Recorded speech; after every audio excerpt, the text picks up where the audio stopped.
There are files the Reich never meant to surface, sealed ledgers stamped with wax and left to rot in the cold archives of Berlin. Among them, one folder marked Private Correspondence, General Wilhelm Falkenrath, December 1944. The papers were brittle, the ink faded by decades, yet the words still carried a pulse, each line written by a man who believed devotion to the Führer demanded the extinction of his own soul. That winter, as Belarus drowned in snow and smoke, the war was already lost for Germany. The Red Army advanced from the east, the Wehrmacht was retreating through mud and fire, and yet, within the frozen estate of General Falkenrath, candles still burned in silver holders. While cities starved, the general planned a Christmas banquet. It was to be his last act of loyalty before the collapse. But what he prepared as an offering to 3 visiting SS officers was not wine, nor music, nor fealty. It was something that should never have existed within the mind of a father. The official record ends on December 23rd. The house was burned 2 days later. No survivors were documented, no graves marked. Only the reports from villagers who swore they heard screams long after the flames had gone out, screams that did not sound human. Tonight this file is opened for the first time since the war's end. What you're about to hear was not written for history, it was written as confession. If you believe the truth of war is not the battles, but the horrors men commit when no one is watching, subscribe, share, and keep this story alive. Because some silences deserve to be broken, even when the snow still remembers the blood beneath it. Snow had swallowed the road to Grodno before dawn, turning the Belarusian forest into a maze of white corridors where sound itself seemed to freeze. Through the blur of wind and sleet, the silhouette of a mansion rose, its chimneys bleeding smoke against the pale sky. That was Falkenrath House, a decaying Prussian manor, half fortress, half mausoleum, standing alone on a hill once used for executions during the Tsarist years. Every beam of the house creaked as if it carried the weight of the dead. Inside, General Wilhelm Falkenrath walked slowly along the marble hall, the rhythm of his cane echoing off portraits of ancestors who had once worn medals for empires that no longer existed. Outside, artillery thundered somewhere beyond the woods, each distant explosion shaking dust from the ceiling like falling snow. The general didn't flinch. He had learned to live with the sound of collapse. He was 60, though war had carved 20 more years into his face. The skin around his eyes sagged like melted wax, and his uniform, pressed to perfection, hung on a body that had not tasted sleep in weeks. In one hand, he carried a telegram sealed with the black insignia of the SS, an invitation or perhaps a summons. 3 officers from Himmler's personal division were arriving that evening. They sought shelter on their way west and expected hospitality befitting a man of rank. Falkenrath read the message twice and folded it neatly beside a silver crucifix he no longer believed in. He looked toward the corridor where the floorboards ended in darkness and whispered something only he could hear. "It will be done." The estate's servants had long fled. Only one remained, the old caretaker, Weber, whose back was bent from years of chopping wood. He moved silently through the halls, lighting candles with trembling hands, muttering prayers in Latin that the general ignored.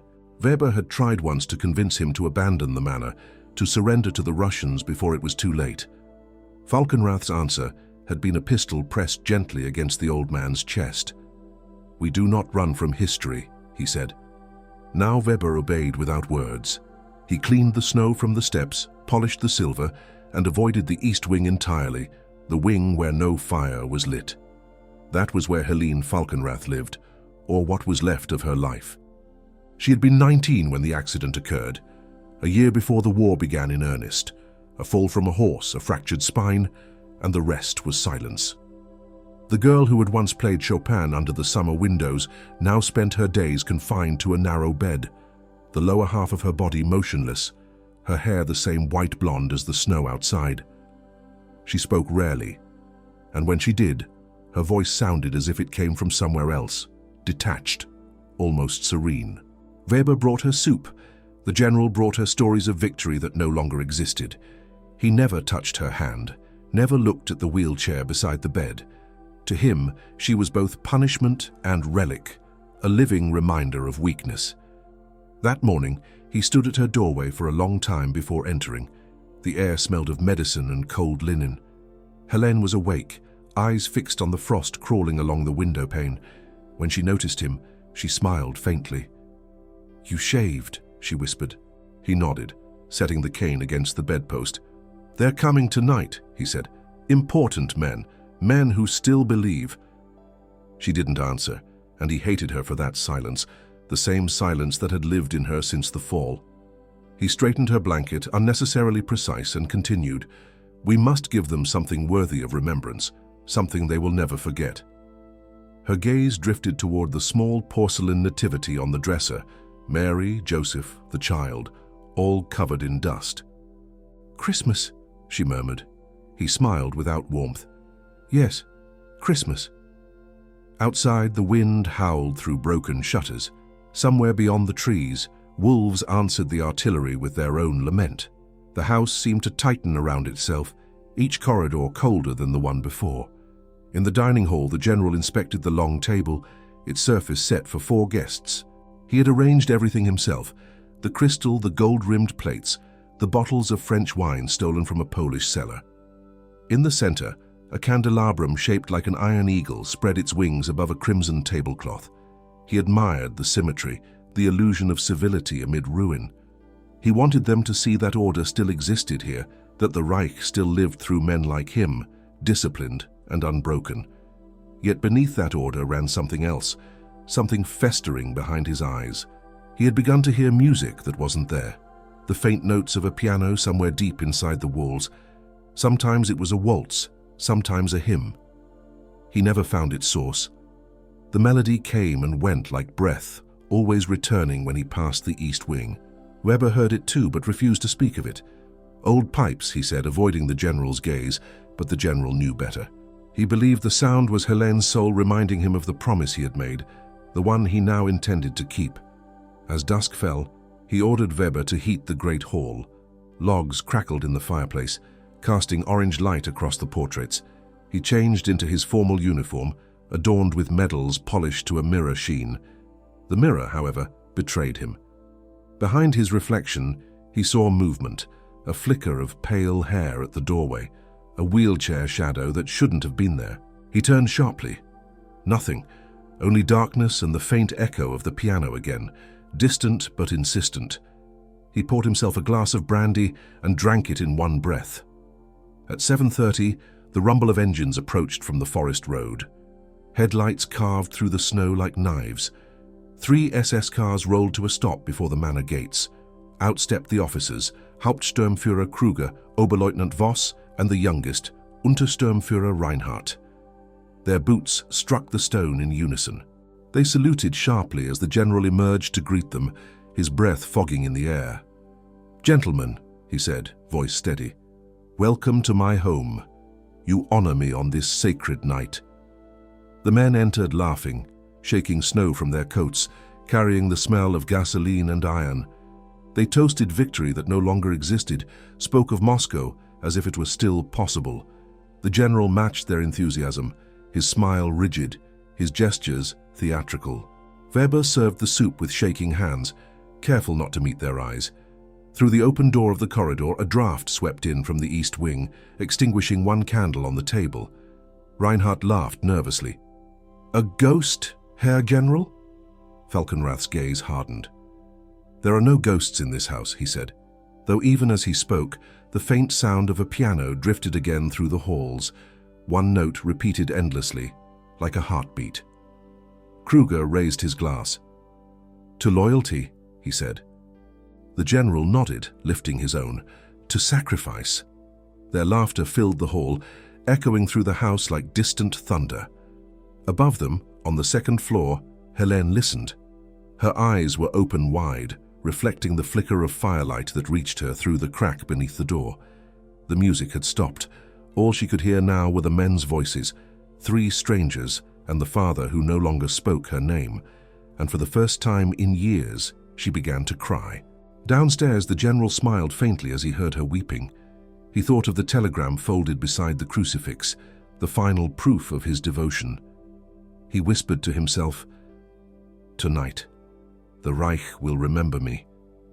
Outside, the snow thickened, falling in silence heavy enough to muffle the world.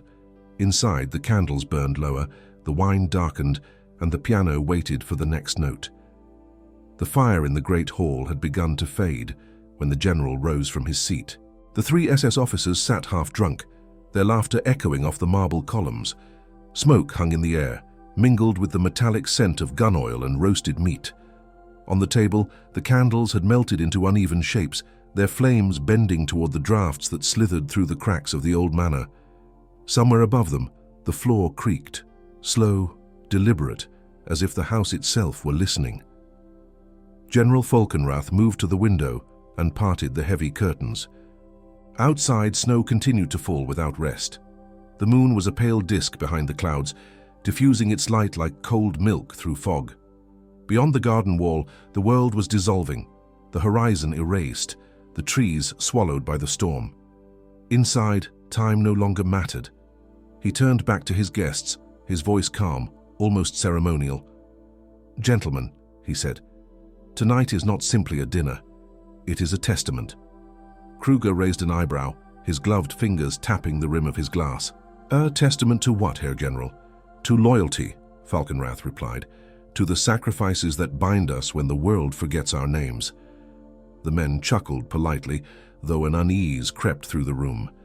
They had expected warmth, wine, perhaps the delusion of celebration amid defeat, but there was something in the general's tone, something deliberate, rehearsed. His words carried the precision of a man who had already buried conscience beneath duty.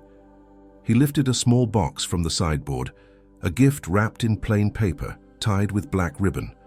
Setting it upon the table, he said, "In Prussia, it is tradition to honor one's guests with a gesture of trust. Consider this my offering." The officers leaned closer. Inside the box lay a single key, old and tarnished, bound to a tag that read East Wing. None of them spoke. Kruger frowned. "A key to what?" The general smiled faintly.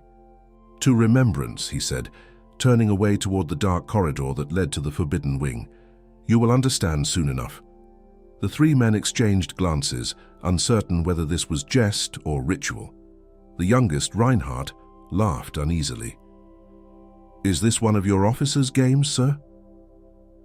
Falkenrath didn't answer. He walked slowly toward the shadows, his cane striking the floor in steady rhythm. "Follow me," he said. "There are things the Reich must witness before it dies." They followed, more out of curiosity than obedience.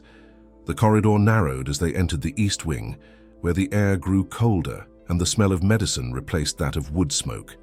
The wallpaper had peeled away, revealing damp plaster streaked with mold. A single candle flickered at the end, illuminating a heavy door marked with a faint cross. The general stopped before it, resting his hand on the handle. "Beyond this door," he said quietly, "is everything the world has taken from me." For a moment, none of the men moved. Even the confident Kruger seemed to hesitate. The general's voice softened, almost a whisper. "You see, loyalty is meaningless without proof. Tonight, you will see mine." Then, as though obeying some private command, he turned the key. The door opened slowly, revealing a room bathed in pale lamplight. The officers saw little at first, just the sterile glow, the glint of metal instruments, the faint hum of a phonograph turning somewhere in the corner. The air was warm, heavy with the scent of disinfectant and lavender. Shadows moved on the walls, soft, indistinct, human. The youngest officer crossed himself instinctively. Falkenrath stepped aside. "Do not speak," he said. "Simply observe." They did, and what they saw or thought they saw stole the laughter from their throats. It was not violence, not even spectacle, but something worse, stillness. A human stillness so complete, it defied comprehension. The general stood in the doorway like a priest before an altar, his eyes fixed on the floor. "For years I have served a nation that demanded the death of compassion," he said. "Tonight, I offer proof that obedience can consume love itself." Kruger swallowed hard. "General, this is madness." "Madness," Falkenrath repeated, almost tenderly. "Or faith. They are the same in the end." From the phonograph came a faint melody, an old Christmas hymn warped by static. The notes quivered like dying breath, the candles guttered in the draught, their flames bending toward the open door as if reaching for warmth. Then quietly, Falkenrath closed it. The latch clicked shut. No one spoke for a long time. When at last the general turned back to his guests, his eyes looked hollowed as though the act itself had erased something inside him. "Gentlemen," he said softly, "now you understand what it means to give everything to the Reich." Reinhardt stammered. "You can't mean—" "Enough," Kruger snapped, though his voice trembled. "We will not speak of this." "Precisely," the general replied. "You will dine, you will drink, and when you return to your units, you will remember nothing except that you witnessed devotion." They stumbled back to the hall, pale and silent. Weber stood near the fireplace, his face ashen. He didn't ask questions. He simply poured more wine. Outside, the snow continued to fall, thicker now, muffling every sound beyond the walls. The general resumed his seat at the head of the table, hands trembling slightly as he lifted his glass. "To the fatherland," he whispered. The others echoed him, though their voices were hollow, mechanical. The sound of the phonograph still lingered faintly in their ears. Hours passed. The officers left before dawn, their vehicles vanishing into the white horizon. Weber watched from the doorway until the last engine faded. When he turned back, he saw the general standing alone in the great hall, staring into the fire, as if waiting for judgment. The old caretaker approached cautiously. "Sir," he said, "should I prepare—" Falkenrath raised a hand. "No." His voice was distant, almost gentle. "There will be nothing more to prepare." He looked toward the corridor leading to the east wing. The light under the door had gone out. Only silence remained. Weber, terrified to ask, whispered, "What have you done?" The general smiled without joy. "What every soldier eventually must," he said. "I obeyed." He walked away then, his cane striking the marble in perfect rhythm, like the slow ticking of a clock that had begun to run backward. That night, long after the storm had swallowed the roads, the caretaker heard the piano again, the same melody Helene once played before the accident. The sound drifted through the house, calm, patient, unending. It came from the east wing, though that door had been locked since the officer's departure. When Weber opened it the next morning, the room was empty. The bed was made, the lamp extinguished, the air perfectly still. But on the windowsill lay a single white rose, frozen solid, its petals unbroken despite the cold. And on the wall, carved faintly into the plaster, a single word: remember. The storm had ended by morning, leaving behind a silence so thick it seemed to weigh on the snow itself. The world around Falkenrath House stood frozen, trees heavy with ice, the sky a solid slab of grey, the horizon erased. In the great hall, the fire had burned out. The room smelled of cold ash and wine. Weber found the general still seated at the head of the table, his uniform immaculate, his eyes fixed on nothing. The brandy glass beside him was untouched, the candle stubs melted into small pools of wax that had hardened like bone. When the caretaker spoke his name, the general didn't answer. He simply turned his head, as if waking from a dream that hadn't yet ended. "They've gone," he said. His voice was hoarse, not from drink, but from something deeper, a fatigue that reached the marrow. Weber nodded silently. He wanted to ask what had happened in the East Wing, but found no courage for the question. Some truths, he sensed, were not meant to be spoken aloud within walls that still remembered. That day, the general moved through the house like a ghost. He inspected the corridors, straightened chairs, adjusted portraits slightly to the left, slightly to the right. Rituals of control in a world slipping away. But every step seemed heavier than the one before. When he passed the door of the East Wing, he paused. A faint draft escaped through the keyhole, carrying a scent of metal and something sweet, like withered flowers. He closed his eyes and stood there for several minutes, listening. No sound came from within. He whispered, "Rest now." Though whether to the room or to himself, Weber could not tell. By evening, the general ordered him to prepare a carriage.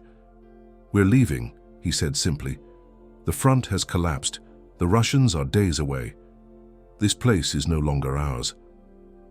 But when Weber brought the horses, Falkenrath did not follow. He stood by the grand staircase, his cane trembling slightly in his hand. "On second thought," he murmured, "the house should end as it began, alone." He dismissed the caretaker, insisting he flee west with the remaining provisions. Weber refused at first until the general's voice hardened into command.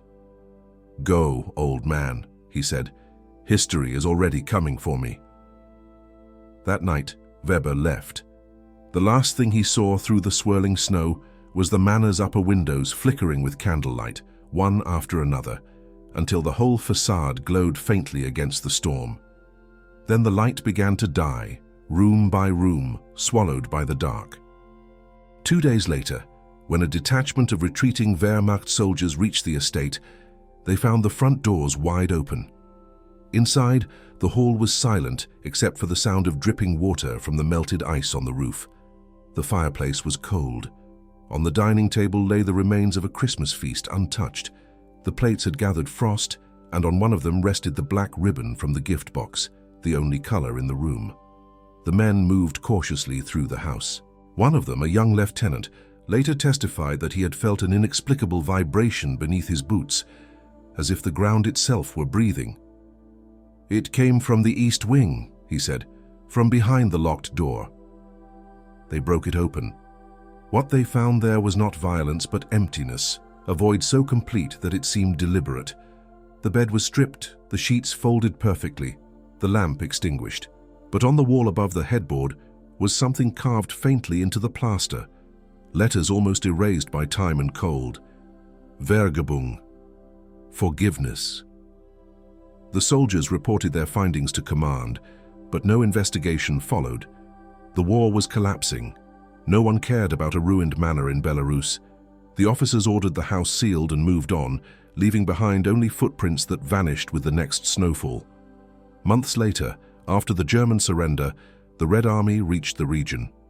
They found Falkenrath House burned to its foundations. The fire had started from within, consuming everything except the stone basement. In the ashes of the East Wing, Soviet engineers discovered fragments of glass, ampules, medical instruments, melted metal that once resembled a wheelchair frame. The discovery was filed under medical remnants of Nazi experimentation, though no facility had been registered in that district. Rumors spread among the locals. Some said the general had stayed behind to destroy evidence of what had taken place. Others swore they saw him walking through the forest at night, coat unbuttoned, muttering prayers in a language that wasn't German. A few claimed to have heard piano music echoing from the ruins on certain winter nights, faint and distorted, as if coming from beneath the earth. The Soviet authorities dismissed it as superstition, yet no one settled near the property again. The land was marked unfit for reconstruction. By 1950, the ruins had disappeared beneath moss and frost. Only a single chimney remained standing, blackened by fire. It was there that an old photograph was found by a French journalist investigating war crimes.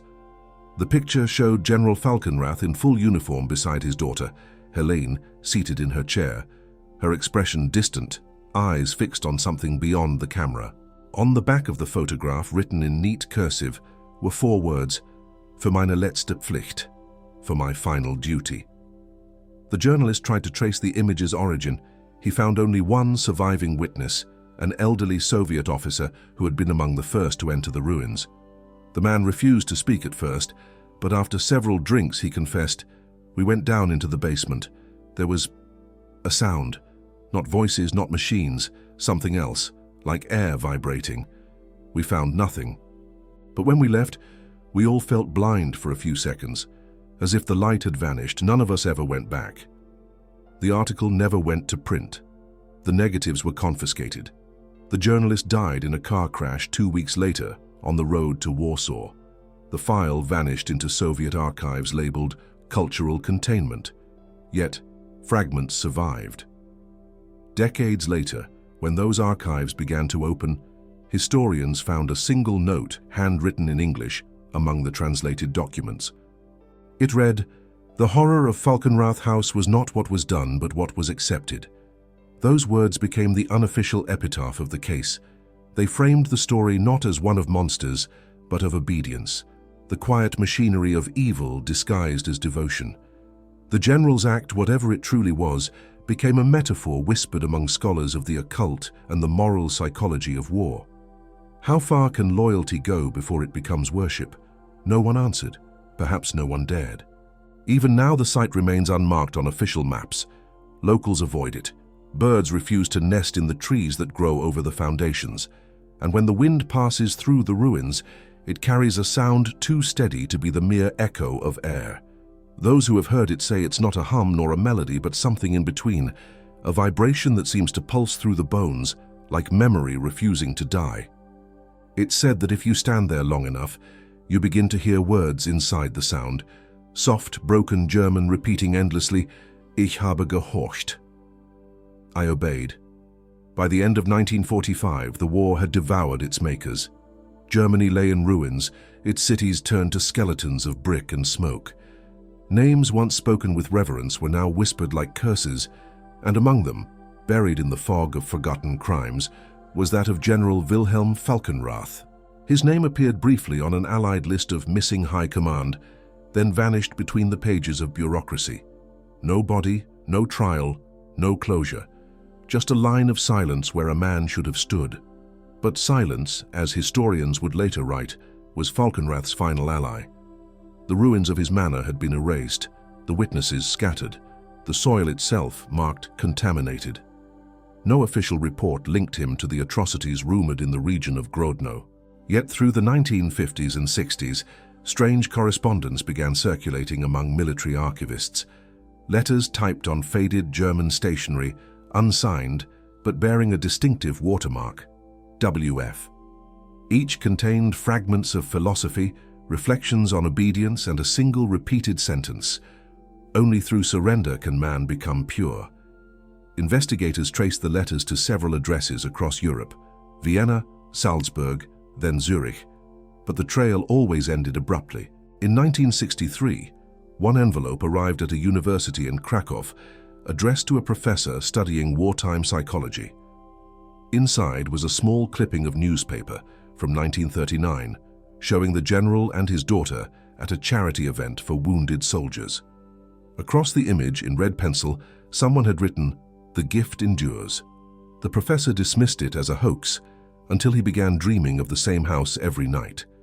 In his journal, later found after his death, he described a manor built of breathing walls filled with music no human hand plays. He claimed to wake with frost on his skin, though it was midsummer. The entry ended with one line: "She is still there." By then, the world had moved on. Germany rebuilt, the Soviet Union fortified, Europe tried to forget. Yet deep in the archives of Minsk, a Soviet file labeled Object 17B contained photographs of metallic debris recovered from the remains of Falkenrath House. The report noted unusual magnetic interference, identical to that observed near experimental weapons sites. One scientist remarked, "It hums when touched." The file was sealed indefinitely. Still, the hum refused to die. In 1978, a French television crew filming a documentary on abandoned war sites visited the overgrown area once known as Falkenrath's estate. What they found was nothing more than frost-bitten trees and fragments of stone, but during audio recording, one microphone captured an unexplained low frequency beneath the wind. The crew dismissed it as equipment error, until the sound persisted even when the power was off. The raw footage, later leaked online decades afterward, reveals a faint vibration growing stronger whenever the camera focuses on the ground. Some who watched claimed they heard words hidden within it. Others swore the tape simply breathed. Those who tried to investigate further met strange misfortunes. One of the producers disappeared en route to Warsaw. Another died of carbon monoxide poisoning in his sleep. Their last recorded email read only, "It's not a sound, it's a memory." Meanwhile, a researcher from Munich named Dr. Adler published a short paper on psychogenic obedience and the Falkenrath paradox. He theorized that the general's final act represented a psychological inversion, a soldier attempting to destroy the self to please a system that had already died. He sought redemption through annihilation, Adler wrote. When the ideology collapsed, His mind became the last battlefield. The journal that printed his paper was quietly shut down within months, and the copies vanished from public record. But one fact remained beyond suppression. In 1982, during construction of a new pipeline near Grodno, workers unearthed a buried relic, a rusted metal cross fused with melted silver. Inside the cross, sealed in glass, was a lock of blonde hair. The artifact was dated to 1944. DNA testing decades later suggested it belonged to a young woman, aged between 18 and 20. No further identification was made. Locals began to speak of the cursed winter. Farmers refused to till the nearby soil, claiming that machinery failed whenever they approached the old boundary of the estate. Some nights, travelers reported faint piano music carried on the wind, 3 notes repeating, always the same, followed by what sounded like a sigh. "It is not a haunting," an elderly villager once said to a journalist. "It is the house remembering itself." The legend grew, feeding on absence. Tourists came seeking ghosts. None stayed long. Some reported losing time, others waking with frostbite on their fingers after walking the grounds. In one account, a historian found his compass spinning wildly before freezing at due east, the direction of the ruined wing. No institution officially recognizes the Falkenrath case today. The records remain fragmented, scattered between Moscow, Berlin, and London, each claiming jurisdiction, none admitting knowledge. The few documents that surface show signs of deliberate tampering, words blacked out, sentences ending mid-thought, photographs cropped so that only shadows remain. Yet among those incomplete pages, one line always returns, typed, sometimes handwritten, always identical. The silence is not the absence of sound, it is the punishment. Perhaps that is the true legacy of Falkenrath. Not a house, not a name, not even a crime, but the silence that follows when men choose obedience over humanity. Historians say the war ended in 1945, but for those who served the Reich to its dying breath, the war never stopped. It simply turned inward. One theory, whispered among archivists, claims that Falkenrath survived under a new identity, that he lived out his final years in Switzerland, blind, cared for by an unknown woman who played piano every night at exactly midnight. Neighbors reported the same melody repeated endlessly, a lullaby with no words. When the police entered the home in 1967, they found no residents, only a piano still warm to the touch and a trail of melted snow leading to the door. On the wall above the instrument was a message carved in German: "We will see each other in the silence." The house was demolished months later. The foundation remains. Sometimes hikers say they hear faint music there when snow begins to fall. No one records it anymore. No one stays after dusk. The silence has become its own memorial. Not marked by stone or cross, but by absence, a wound in the air itself, and in that absence something continues to breathe. Decades have passed, and yet every winter the same rumor resurfaces. When the wind drifts over the forests of Grodno, you can still hear the faint pulse of a piano buried somewhere beneath the snow. No one has seen the house for years. The earth reclaimed it, and the river swallowed what was left. But sound has a way of remembering what walls cannot. Some say it's the ice expanding. Others say it's something else entirely, something that breathes through the soil the way an old soldier breathes through his nightmares. War leaves marks that no fire can erase. The names change, the uniforms change, but the same disease hides behind them. The quiet hunger to obey, to belong, to surrender the self to something that promises purpose. Historians will tell you that General Wilhelm Falkenrath vanished in the winter of 1944, but records are merely the convenient graves of memory. What truly vanished was the line between loyalty and faith, between sacrifice and worship. Every nation builds that line, and every war erases it again. When Allied archivists reopened captured German files in the 1990s, one envelope had been misfiled under cultural relics.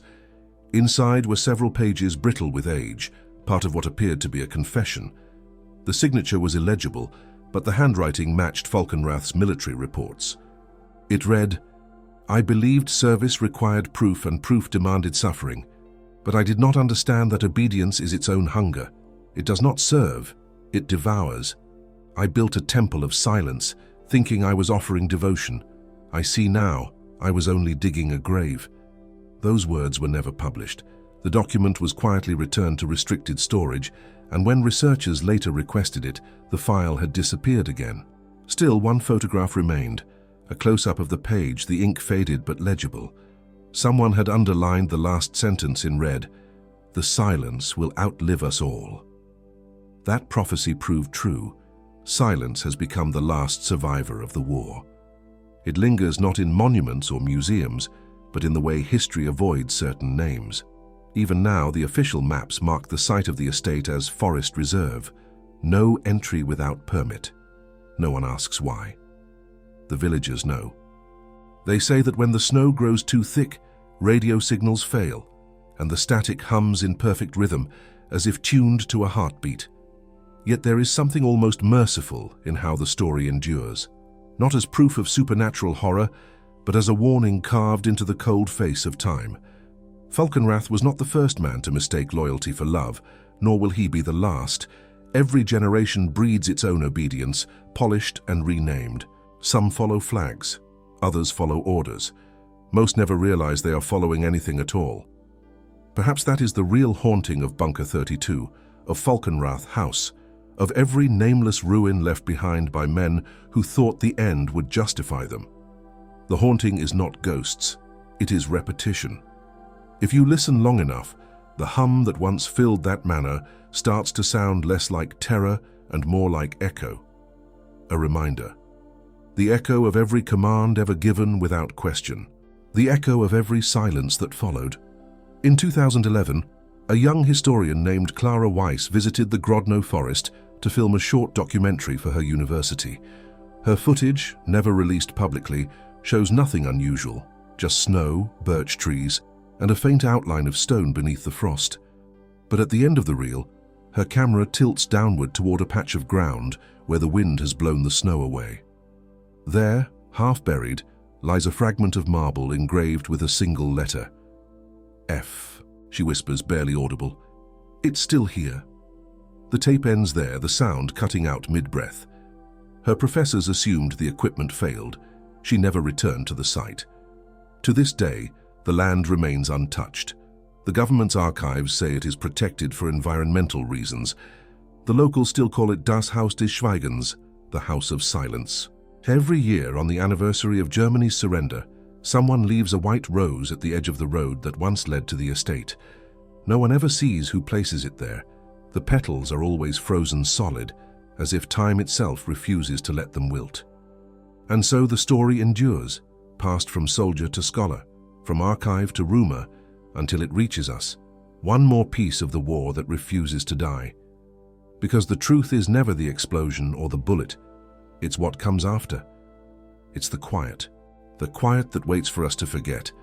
If you close your eyes now, you might even hear it, the faint hum beneath your own breath, the same rhythm that haunted those who came before. It's not the sound of ghosts, it's the sound of remembrance. It's the sound that says, "Do not look away again." Another piece of history that was meant to stay buried. One more silence among thousands. If you believe these forgotten stories deserve to live again, if you believe remembrance is stronger than denial, subscribe to Guerra Sombria, leave a comment telling us where you're watching from, and share this story so that silence can no longer protect the past. Because this was only one of many truths erased by the snow, and as long as we keep listening, the silence will never win.